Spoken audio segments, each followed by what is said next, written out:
Me Before You 2016. Spoiler warning. Spoiler warning. Spoiler warning. If you enjoy this video, please show me the love and like, subscribe, and or leave a comment letting me know what are some of your favorite romantic movies and why. And please show me the love, share this video with your friends and anywhere else you think there will be an audience for it. This is my review of the 2016 romantic film Me Before You, directed by Thea Sharrock and from a screenplay by Jojo Moyes based on her book by the same title. I did enjoy this movie, but I think it has some deep flaws. I think it's manipulative, and I don't think it's necessarily bad when movies are manipulative, but when a story is like that, sometimes it makes you feel as if morally wrong actions are okay. There were parts of this film I disliked. But first, let me tell you what the story is about. In Me Before You, Louisa Clark, played by Amelia Clark, is laid off from her job and is in dire financial straits. So, to make a long story short, she starts working for a rich lady, played by Janet McTeer, whose son, Will Traynor, played by Sam Claflin, has been paralyzed and in a wheelchair. Louisa provides Will with company and starts creating a list of activities with the hopes of potentially dissuading Will from going through with the suicide he is planning with assistance from a physician. The premise is great. It's fantastic. It's a fantastic premise. But I do not like some of the parts of the movie story's execution. Louisa has a boyfriend called Patrick, played by Matthew Lewis, and in one scene he is seething, justifiably so, with jealousy against Will. I do not think Will is absolutely I do not think Will absolutely needed Louisa Clark, even though she does have a terrific personality. I think any other beautiful woman with a great personality would have also been crazy about the handsome and witty Will and bent over backward to try to convince him not to commit suicide. So I think Louisa was incredibly selfish to keep the job, despite the fact that her boyfriend was not comfortable with Louisa taking care of another man and spending time with another man. Her boyfriend was justifiably jealous because, sure enough, after Louisa goes on a trip with Will, she ends up kissing him in the mouth. Nevertheless, the movie treats Patrick kind of like a light villain, even though he is fully in his rights to oppose Will, Louisa, and Will. Nevertheless, the movie is manipulative. It strives to make you root for Will and Louisa above Will and Patrick, and for the most people watching the movie, it will probably succeed. The movie, at its most romantic, is a scene in which Louisa sits on Will's lap as he slow dances with her in a wheelchair to Ed Sheeran's incredibly moving song, Thinking Out Loud. That being said, I feel for Will and understand why he would want to take his own life. I think he should have that right, even though I would suggest him maybe try to work things out with some beautiful and unattached woman rather than killing himself. Amelia Clark is overall incredibly charismatic in the role as Louisa, who Will always calls by her last name, Clark. She is definitely a heartbreaker and an actress to look out for. She has a radiant personality which makes her even more beautiful. Women will swoon over both Patrick and Will in this film because both men are what many women are looking for, at least in the looks department, and the witty banter between Will and Louisa is good. Overall, I give Me Before You 3 out of 4 stars.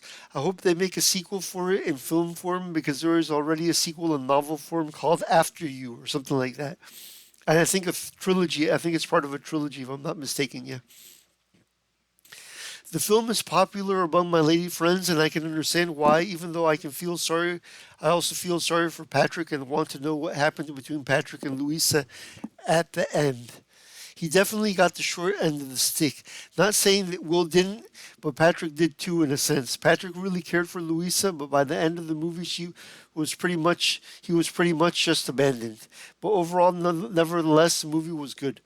Once again, I think people should have the right to physician-assisted suicide because they suffer so much and death sometimes seems like a welcome release. These past almost 3 years, have been suffering this way because of the strong medicine I take.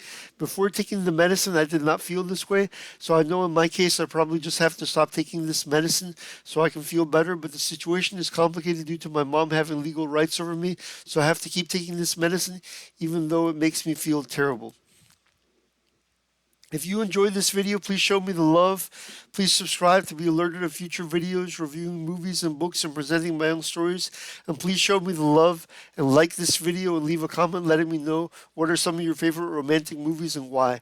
And please share this video, show me the love, share this video with your friends and anywhere else you think there will be an audience for it. Up next, I hope to review either Mad Max Fury Road, directed by George Miller, or something else. I also have the Stephen King sci-fi The Running Man and the cyberpunk novel Neuromancer on the horizon, as well as the anime series July and April. If you like this video, please check out my reviews of Quentin Tarantino's Pulp Fiction, Jackie Brown, Kill Bills Volume 1 and 2, and Death Proof, also on my channel. I think it's safe to say that Tarantino is the filmmaker I've written the most reviews about so far. If you like romance stories or science fiction, please consider buying my science fiction novels, Phantom Zero and The Swordsman and the Philosopher, both available now on Amazon in physical versions, and Capitan Quito and The Barber's Daughter, which are both available on Amazon exclusively as digital editions. Phantom Zero is about an unloved, involuntary celibate who travels the universe looking for a woman who will love him, but fails and pilots a giant monster in exchange for access to beautiful women, but his conscience begins to bother him. The Swordsman and the Philosopher is a buddy story about an unlikely duo, an extremely handsome soldier called Sol Thales who has had disfiguring plastic surgery on himself, and a chubby involuntary celibate named Wallace Mack who has a theory that if you put an ugly guy next to a sufficiently uglier guy, you can even make Quasimodo look like Cary Grant. Wallace Mack takes advantage of Sol Thales' disfigurement to contrast himself with Thales and try to get a beautiful woman for himself. Yet Thales, unaware of his disfigurement, is still as arrogant as ever. And what will he do when he catches on to Wallace's plan? He could respond in fury. And meanwhile, an assassin from the future hunts down Thales, and both Thales and Wallace have to learn to work together to fight to save the world and stop an invasion the likes of which mankind has never witnessed, the might of which no military force on earth can stop. Capitan Quito is a superhero short story about the world's first cyborg, who happens to be a dwarf. The cyborg also has problems with impotence as he has cybernetic parts, and because of this, his wife threatens to leave him. Capitan Quito is available for 99 cents on Amazon exclusively as a digital edition. The Barber's Daughter, available for 99 cents on Amazon exclusively as a digital edition, is a love story about a barber whose involuntary celibate customer falls in love with his beautiful daughter. But the barber is hesitant to let the involuntary celibate date his daughter because he considers his customer too ugly to date his daughter. But the story may pull at your heartstrings and at the barber's towards the end. Yes, so if you like romance stories of seemingly impossible romances like Will Traynor and Clark and Louisa Clark, you may like The Swordsman and the Philosopher, which involves two ugly men, Sol Thales and Wallace Mack, who fall in love with some beautiful woman, and which ugly man will win the heart of the beautiful woman, Mina Akamashi. One man may win her heart, but I won't tell you who. Well, I just will spoil this part. The ugliest man in the story will win Mina Akamashi's heart, the beautiful Japanese lady Mina Akamashi's heart. And this is available for $9 exclusively. $9 on Amazon, a physical version, $9 and change, and for about 99 cents as a digital edition on Amazon. And the Phantom Zero is available exclusively as a physical edition on Amazon for about $14 and change.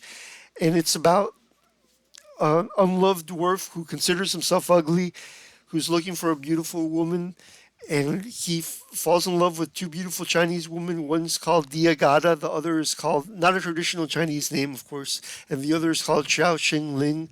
Which woman will he win the heart of? If any, he will win the heart of one, but I won't tell you who, and I won't tell you how. One is sexy, Xiao Xing Ling, and the other is more conservative, Diagada. And it has a lot of mecha, it has action and romance, and you may love it, yes. And Swordsman and the Philosopher has action scenes and romance, sword fights, and this has mecha action battles and battlefields with giant armies and giant monsters and giant robots. And Swordsman and the Philosopher has sword fights and gun battles that may take your breath away because of the thrillingness of them. So Romans 10:9, Jesus loves you, and peace out.